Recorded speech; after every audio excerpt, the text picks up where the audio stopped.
How to start a page number from specific page on Word.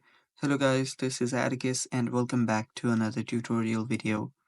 In today's video, I'll teach you guys how you can start a page number from a specific page on Word document. So without any further ado, let's dive right into it. First step is open up your Word.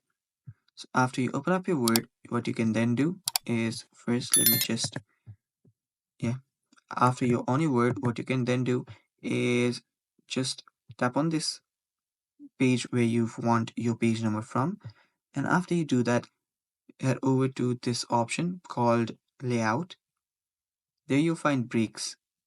Tap on breaks and tap on this next page option, and after you do that, what you can then do is head over to your insert and add a page number.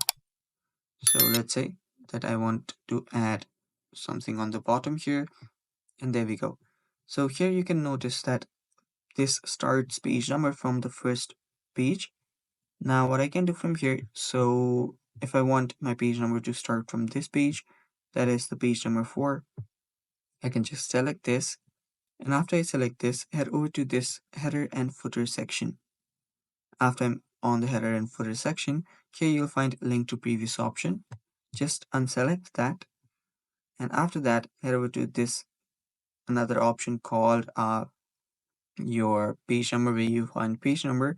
So let's search for that. So it should be somewhere around here. So okay, so come back to the header and footer, and here you'll find page numbers. Tap on it and tap on format page numbers. After you do that, here under start at, type in 1 and then type in OK. After doing that, your page number will be then changed to 1. Now what you can do is you can remove the page numbers from the above pages. So there we go. After that, here you can see my first 3 pages do not have page numbers, but they are present from the page number 4 and so on. And that's how you can add page number from a specific page in your Word document. And that's all for today's video. Thanks for watching. Stay tuned for more, and bye-bye.